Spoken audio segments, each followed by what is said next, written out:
back at the Johnson County Recycling District, and today we're going to show you how to upcycle some wine corks into a festive pumpkin. Halloween's right around the corner, and so is Thanksgiving, believe it or not.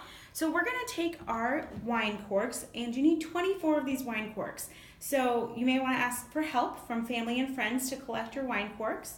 And there's a couple ways that you can start with decorating the wine corks. You can use just regular acrylic paint, which is what we've used. We also used some beading to give it texture. So we used a hot glue gun, and I'll show you how we did that. And then if you want to just use a Sharpie, you can use a Sharpie, and it allows you to really see the grain of the cork through the ink. And so that's another great option as well.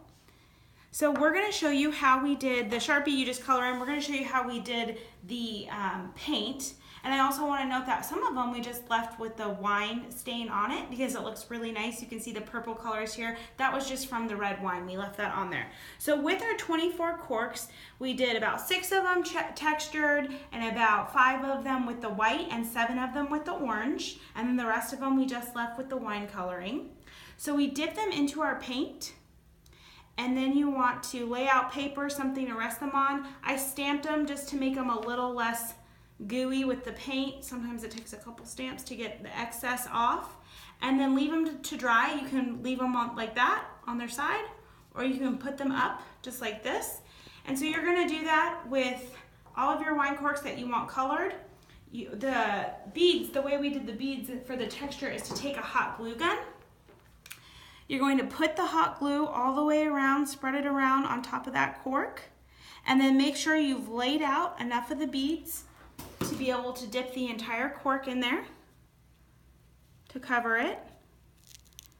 So then you get your textured cork, and these ones you definitely want to lay flat or lay just like that, upright to dry. If you lay them flat, the glue will start to seep down, and so it'll become uneven. So once you've done this with all of your corks that you want to color, you'll have these corks that are dry.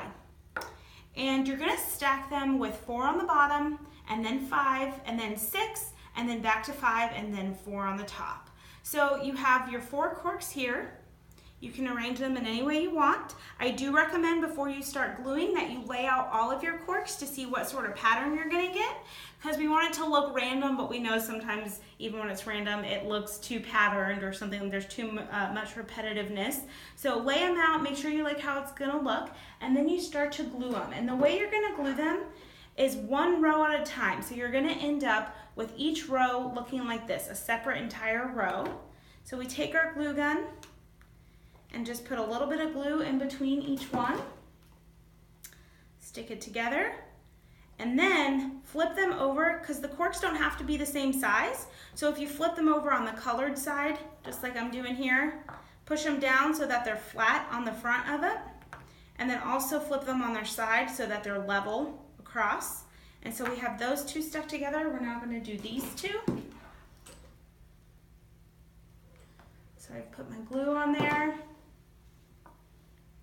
And you can see these 2 aren't even, so I'm going to flip them over, push down to even them up, and then flip them on their side and push down again so that they're all even. And then we're going to glue those 2 pieces together and get one of our top rows or bottom row.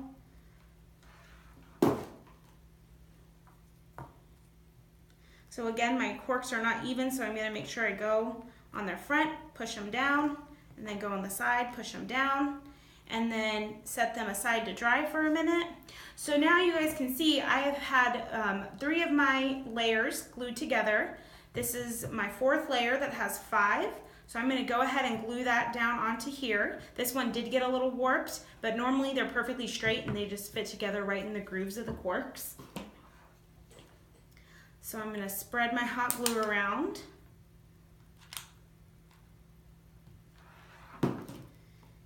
Put these right on top there, and they should just nestle into the grooves.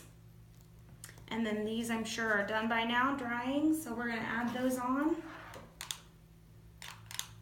Oh, and I'm running out of hot glue here.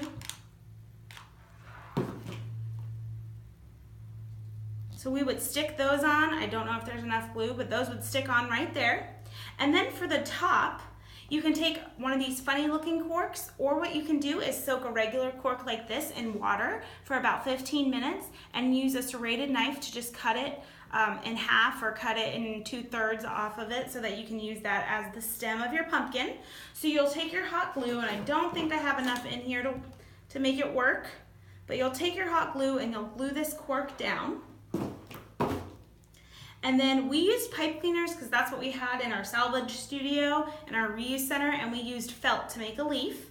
And we cut a hole in the bottom of our leaf. You could use any leaf if you had some fake flowers that had leaves on them. That would look even more realistic. But we're gonna go ahead with this. And I just fit on my, my pipe cleaner here and twist it around so that it stays on. And then I'm just gonna spin it slightly.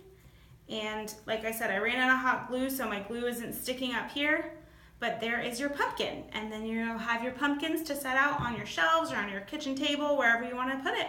All right, guys, give us a call if you have any questions on how to do this project. Our number is 317-738-2546, or check us out at recyclejohnsoncounty.org.